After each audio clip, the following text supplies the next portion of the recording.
Assalamualaikum warahmatullahi wabarakatuh. Firman Allah Subhanahu wa Ta'ala, seseorang yang mempunyai ilmu dari kita berkata, Aku akan membawa singgasana itu kepadamu sebelum matamu berkedip.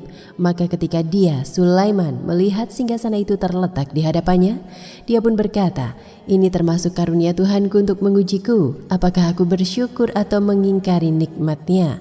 Barang siapa bersyukur, maka sesungguhnya dia bersyukur untuk kebaikan dirinya sendiri. Dan barang siapa ingkar, maka sesungguhnya Tuhanku Maha Kaya, Maha Mulia. Quran Surat An-Naml ayat 40.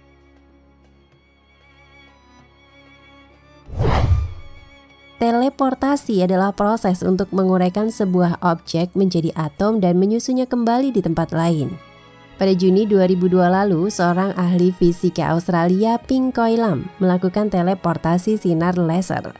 Sinar laser ini terdiri atas miliaran foton dan oleh Lam diukur kecepatan partikel, bentuk, dan polarisasinya, untuk kemudian dibentuk ulang menggunakan sekumpulan foton di tempat lain. Lam meramalkan bahwa dalam waktu 5 tahun ke depan seseorang bisa melakukan teleportasi atom atau molekul. Lalu bagaimana dengan teleportasi manusia? Cerita kan lain. Pasalnya tubuh manusia terdiri atas 10 pangkat 28 molekul atom atau lebih dari 1 triliun atom. Sehingga sangat sulit diuraikan untuk kemudian disusun kembali di tempat lain. Walaupun hal ini bisa saja terjadi.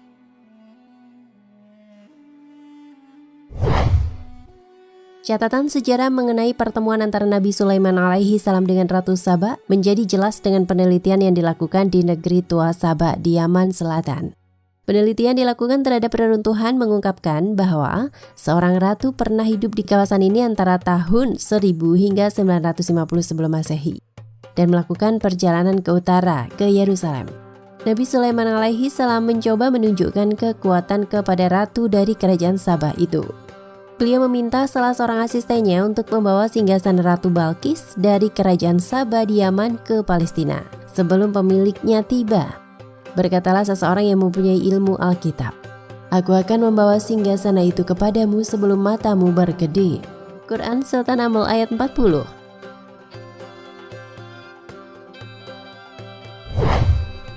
Allah Subhanahu wa Ta'ala mengabadikan kisah ini dalam Quran Surat An-Naml ayat 38 hingga 44. Dari kitab Tafsir Rahmat oleh H. Umar Bakri halaman 741 menerangkan ayat 38 sampai dengan 44 dalam 4 pokok bahasan. Marilah kita kutip 2 dari 4 pokok bahasan tersebut. Pertama, ayat-ayat itu melanjutkan kisah Sulaiman dengan Ratu Balkis. Setelah Nabi Sulaiman alaihi salam menolak hadiah yang diberikan Ratu Balkis, ia menyuruh utusan itu pulang kembali dengan memberikan peringatan akan menyerang kerajaan Balkis. Nabi Sulaiman alaihi salam telah memberi contoh bahwa upeti atau hadiah lebih baik tidak diterima. Upeti atau hadiah sering tidak jujur tujuannya, ada udang di balik batu. Demikianlah suatu iktibar bahwa upeti atau hadiah itu cenderung digunakan untuk menutupi keadilan dan kebenaran. Kedua, Nabi Sulaiman alaihi salam yakin sang ratu akan datang menghadap. Sebelum ia datang, Nabi Sulaiman alaihi salam meminta agar singgasana sang ratu dipindahkan ke istananya. Ada seseorang dengan rahmat Allah sanggup memindahkan singgasana itu dalam sekejap mata. Itu adalah mukjizat yang harus kita percayai. Lebih dari itu, Allah sanggup menciptakan. Menurut Tauhid Nur Azhar dan Eman Sulaiman dalam bukunya Ajaib bin Aneh 52 disebutkan, pemindahan tahta Ratu Balkis dari Yaman ke Palestina yang berjarak sekitar 1.500 mil ini dapat disebut sebagai quantum teleportation, yaitu proses pemindahan suatu benda dengan memanfaatkan keacakan tempat tanpa terkena jarak atau borderless. Bagaimana hal ini terjadi? Menurut Albert Einstein, kecepatan tertinggi dalam dunia relatif adalah kecepatan cahaya yang berjarak tempuh 299,792,458 meter per detik. Seandainya semua partikel dapat diubah menjadi kecepatan cahaya, kecepatan tempuhnya pun akan menyamai kecepatan cahaya. Permasalahannya, apakah seseorang itu bisa mengubah karakter dirinya menjadi karakter menyerupai cahaya?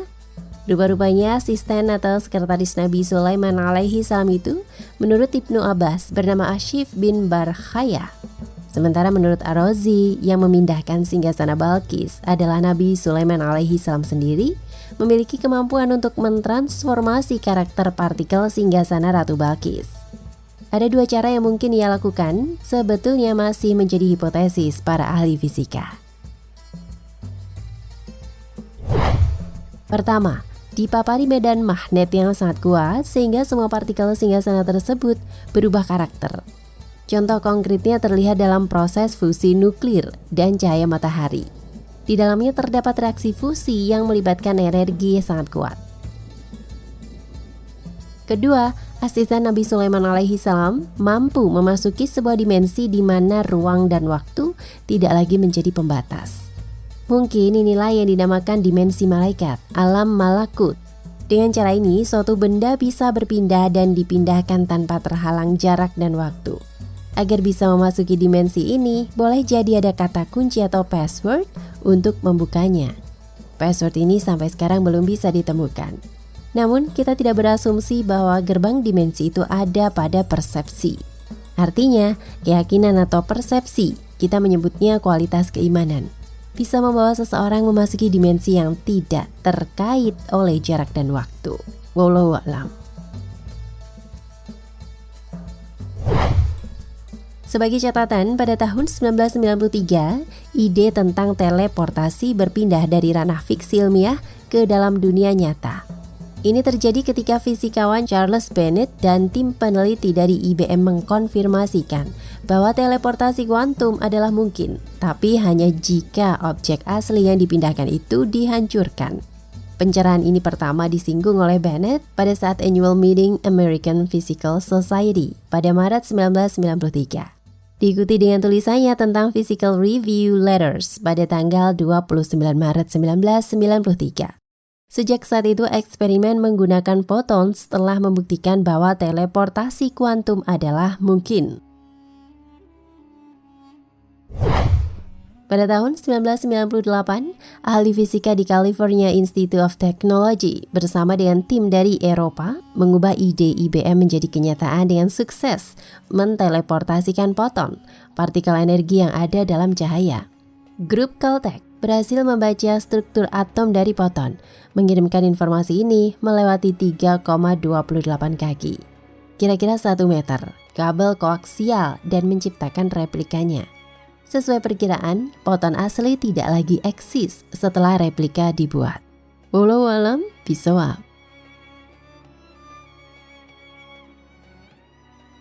Nah pemirsa Ensiklopedia Al-Fatih, sampai di sini perjumpaan kita kali ini. Semoga menginspirasi.